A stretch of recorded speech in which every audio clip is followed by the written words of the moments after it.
So basically, the movie opens with this absolute loser chasing the bus to school even though he and all his classmates look like they graduated high school about 10 years ago. He eventually gets superpowers, beats up his bully, lashes out at his uncle for not being his dad or something like that. And I know I'm not your father. Then stop pretending to be. You're not my dad! Tries to use his superpowers to earn money to buy a car so he can impress the girl he likes, and then at around this juncture we start to see him act out even more. Because of his new abilities, his ego starts to take over. He goes from being this scrawny, weak little kid who gets bullied by all the boys and ignored by all the girls to being a person with some semblance of real power and the ability to actually effect significant change within his life. He goes from being soft and kind to arrogant and vengeful. You attack me, well I'll humiliate you. You steal from me, well I'll help the person who robs you. You kill my uncle, well guess what buddy, I'll kill you. What? Oh, sorry, my bad. I'm bugging for real. He's just acting off instincts, giving no real thoughts to what is right or wrong in any given scenario. He's like a child who feels like he has figured out the world while simultaneously not caring about how he carries himself within said world. Now he's gonna get away with my money.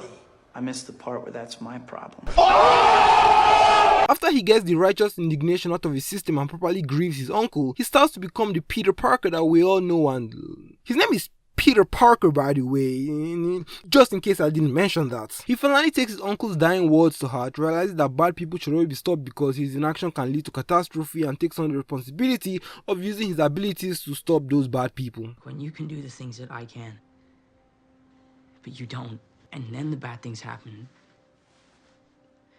they happen because of you. Yeah, exactly. Wait, what? Get out of here, Peter. Wait your turn. Yeah? Oh, sorry. Did you mean? No, not you, the other Peter Parker. We're all Peter. Ah, forget it. Insect.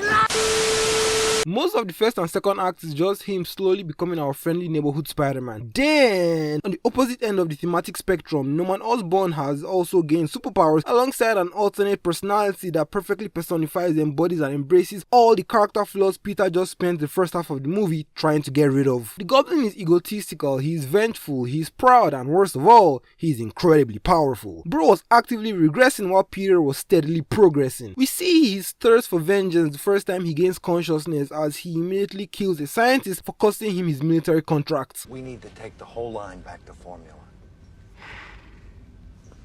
Back to formula. Dr. Osborn. Back to formula. And we see his hubris come into play when he casually sabotages a rival company to prevent them from absconding with his contract because he believes he's better than them. Basically, the Goblin is everything Peter had to let go of in order to become Spider-Man. So, what happens when these two completely thematically diametrically opposed forces of nature eventually collide? They just hang out by the roof and get high, pass around the blunts and reiterate to the audience the same psychoanalytical conclusions that are already proselytized to you guys. You're an amazing creature, Spider-Man. You and I are not so different. Bro, it really can't be overstated just how much Willem Dafoe is one of the quintessential performers of our generation. The mirror scene where he's going back and forth between Norman and Goblin so smoothly and so organically is hands down the best acted scene in the entire movie, and it's not even freaking close. Norman's on sabbatical, honey. Hey, wait your turn! These freaking MCU dudes are getting on my nerves. Jeez, bro, go easy on him. The poor guy had to watch the girl he likes go from smashing his high school bully to smashing his best friend. And also, the incels really need to shut up about MJ being the worst love interest in all of superhero movie history. Yeah, she cheated on Harry with Spider-Man, but Harry was just using her to get his father's validation. MJ, why didn't you wear the black dress? I wanted to impress my father. He loves black. MJ, will you stop goofing around? Harry, relax. Sure. Everyone heard that creep. The creep is my father, all right? If I'm lucky, I'll become half of what he is. So just keep your mouth shut about stuff you don't understand. So, she just naturally allowed herself to fall for a person who actually made her feel special. You have a knack for getting in trouble. You have a knack for saving my life. I think I have a superhero stalker. I was in the neighborhood. Excuse her for being a fully autonomous human being with emotional needs that need to be met. Yes, cheating is bad, but it's a lot more nuanced and complex than MJ cheat, MJ bad, Harry no cheat, Harry good, ooga booga, grow up losers. Ugh. The poor girl spent the entire movie looking for her true love, and when she finally realized that he was sitting right in front of her this entire time, she couldn't have him. Y'all need to leave MJ alone. Jeez, hasn't she suffered enough? I love how Goblin's goal keeps shifting throughout the movie. First, he wants to save his company by any means. Spider-Man gets in the way, but he narcissistically sees himself in him, so he attempts to join forces. Then when that doesn't work, he just starts terrorizing him and his family because how dare he reject the Goblin. I offered you friendship, and you spat in my face.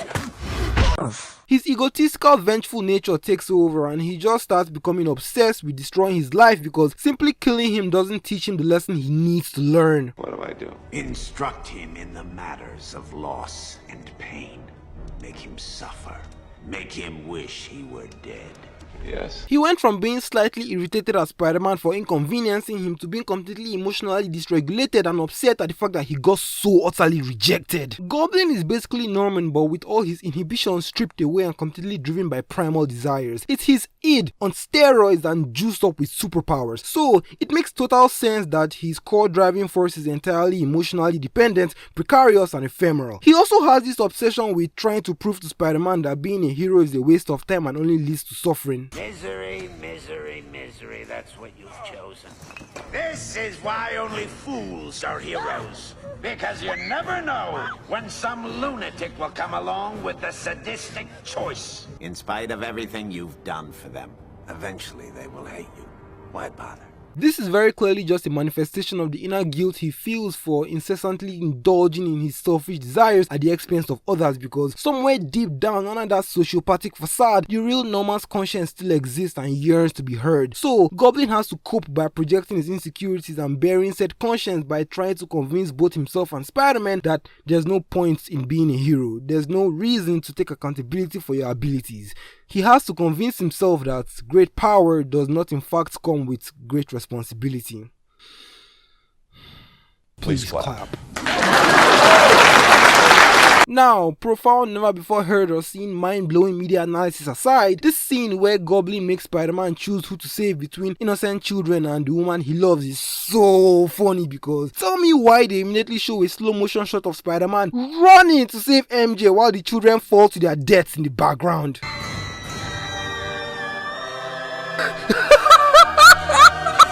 He didn't even think twice, bro! Anyway, that's it. Subscribe Patreon, give money. Thank you.